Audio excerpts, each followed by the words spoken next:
Assalamualaikum warahmatullahi wabarakatuh. Alhamdulillah lillahi rabbil alamin wa bihi nasta'inu ala umurid dunya wa ala alihi wa ashabihi ajma'in. Pada kesempatan kali ini, izinkanlah saya menyampaikan sedikit ilmu tentang wanita dan pendidikan. Topik ini saya sampaikan karena pada beberapa kondisi budaya dalam beberapa masyarakat ada sebuah kecenderungan yang menganggap bahwa wanita tak perlu menempuh pendidikan tinggi, baik pendidikan formal maupun non-formal. Kecenderungan ini dapat dipungkiri membuat wanita mandek dalam proses belajarnya. Hari ini tentunya kita mengenal sosok Raden Ajeng Kartini sebagai tokoh emansipasi wanita. Emansipasi diartikan sebagai pembebasan dari perbudakan atau yang lazim dipahami sebagai persamaan hak dalam berbagai aspek kehidupan masyarakat. Perbudakan di sini merujuk pada kondisi bahwa seringkali wanita diperbudak oleh kebodohan dan diperbudak pula oleh cara pandang budaya masa lalu yang menempatkan kehidupan wanita pada kasur, sumur, dan dapur. Cara pandang ini membuat sebagian besar wanita merasa bahwa wanita tidak perlu belajar apalagi sampai menempuh jenjang pendidikan yang tinggi dalam kehidupannya. Yang selanjutnya adalah persamaan hak. Antara hak laki-laki dan perempuan memang berbeda sehingga dalam keadaan apapun tidak dapat dipersamakan. Namun, hak menerima pendidikan adalah hak yang harus diterima baik oleh laki-laki maupun wanita karena keduanya adalah manusia yang dianugerahi akal untuk berpikir. Pada masa sebelumnya, di beberapa daerah wanita ditempatkan pada posisi inferior yang hanya dibutuhkan pada hal-hal yang berkaitan dengan sumur, dapur, dan kasur. Jangankan untuk mencapai pendidikan tinggi, dalam taraf tertentu, proses belajar pun ditanyakan seberapa perlu dan bermanfaatnya. Pada waktu itu, orang lupa bahwa dari rahim wanita lah manusia lahir, dan dari pola asuh wanita lah generasi manusia tumbuh dan berkembang. Lalu bagaimana bisa wanita mendidik manusia jika ia tidak dibekali dengan pendidikan? Kecenderungan budaya masyarakat yang tak menghendaki wanita berpendidikan atau berilmu pun didobrak oleh berbagai tokoh perempuan yang menghendaki pentingnya pendidikan bagi kaum wanita. Singkatnya, wanita tidak pernah bisa hidup dan hanya mengandalkan kecantikan, tapi pendidikan sangat diperlukan untuk membuat wanita dapat bertahan di kehidupan yang keras ini. Wanita tidak pernah bisa hidup hanya dengan mengandalkan kecantikannya. Seharusnya wanita masa kini bersyukur dan berterima kasih pada tokoh perempuan masa lalu yang telah membukakan pintu pendidikan bagi perempuan yang dampaknya bahkan sampai dirasakan saat ini. Siapakah mereka? Tidak hanya berhenti pada sosok Kartini, karena sebelumnya ada begitu banyak tokoh perempuan yang pada praktiknya lebih besar dan tangguh dalam memperjuangkan wanita. Katakanlah sosok itu adalah Rohana Kudus dan Dewi Sartika. Jikalau Kartini dapat menyampaikan ide-idenya melalui kertas dan kemudian dibukukan oleh beberapa orang, maka Rohana Kudus dan Dewi Sartika telah mewujudkan ide-idenya melalui tindakan nyata, bukan hanya sekedar bercita-cita dan berwacana agar kaum wanita mendapatkan hak pendidikannya. Dewi Sartika telah mendirikan sekolah yang akhirnya dinamakan Sekolah Keutamaan Istri yang berdiri di Bandung dan beberapa daerah di luar Bandung. Rohana Kudus pun melakukan yang hal sama di kampung halamannya. Ia mendirikan Sekolah Kerajinan Amal Setia dan Rohana School.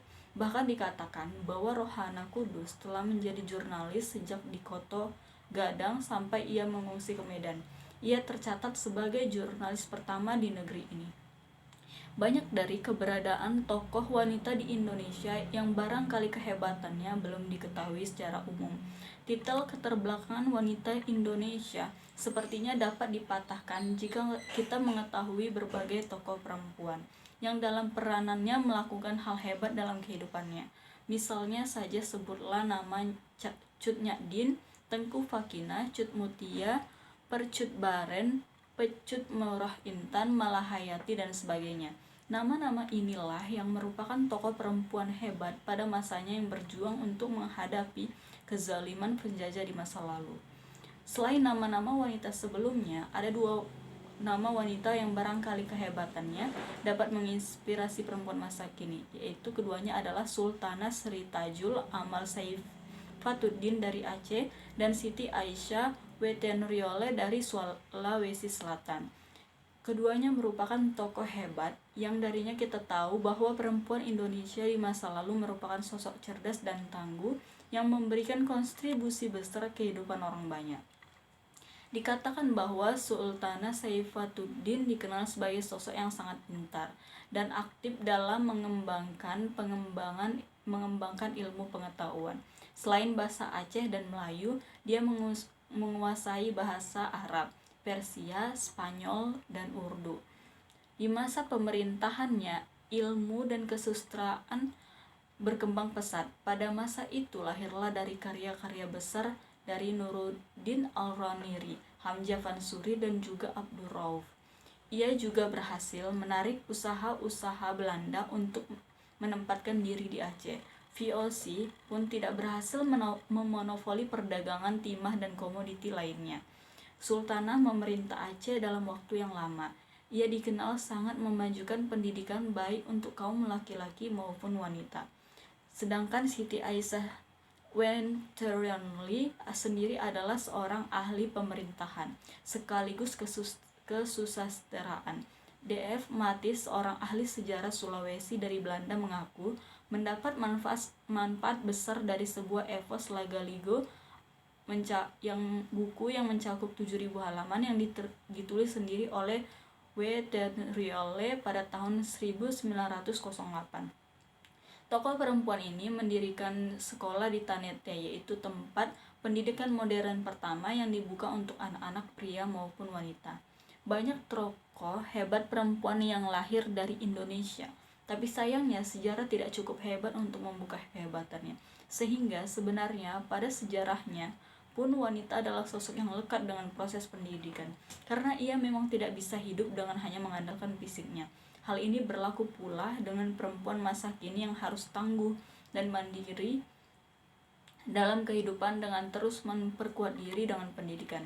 Sekali lagi, wanita tidak dapat hidup hanya dengan mengandalkan kecantikannya. Ia hanya dapat hidup dengan memerdekakan pikiran yang akan membentuk jiwanya menjadi sosok yang tangguh dan berdikari. Bagi wanita, terus belajar dan menempuh pendidikan setinggi mungkin bukanlah perkara tentang apa yang harus dicapai atau pekerjaan dan posisi apa yang harus ia dapat dalam karirnya. Bukan terlalu dangkal untuk menjadi gengsi dunia sebagai tujuan, karena pada perjalanannya sosok perempuan pun adalah manusia yang diberi akal. Dengan akal tersebut ia wajib untuk mengenali Tuhannya dan agamanya. Sekali lagi, semua bermuara pada kedekatan dengan Tuhan.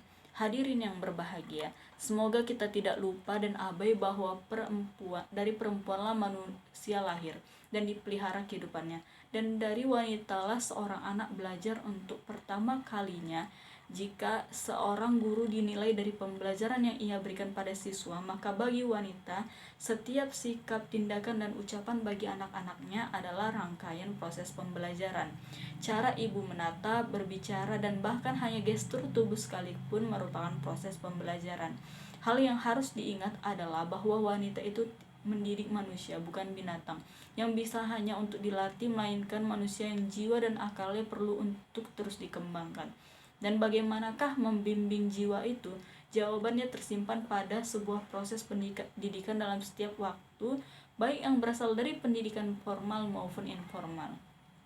Bagaimana wanita bisa mendidik akal dan jiwa anak-anaknya jika akal dan jiwanya pun tidak terdidik oleh proses pendidikan? Bagaimana ia dapat memanusiakan manusia jika dalam prosesnya kehidupan tidak memanusiakannya? Cara budaya yang meremehkan kebutuhan pendidikan adalah bentuk perbudakan paling besar yang keberadaannya bukan hanya mengekang kebebasan manusia, tapi menutup pintu kehidupan manusia untuk dapat berpikir luas dan merdeka. Maka sebenarnya bagi siapapun itu, entah pria maupun wanita, pendidikan adalah hak, kebutuhan sekaligus kewajiban yang harus diperolehnya.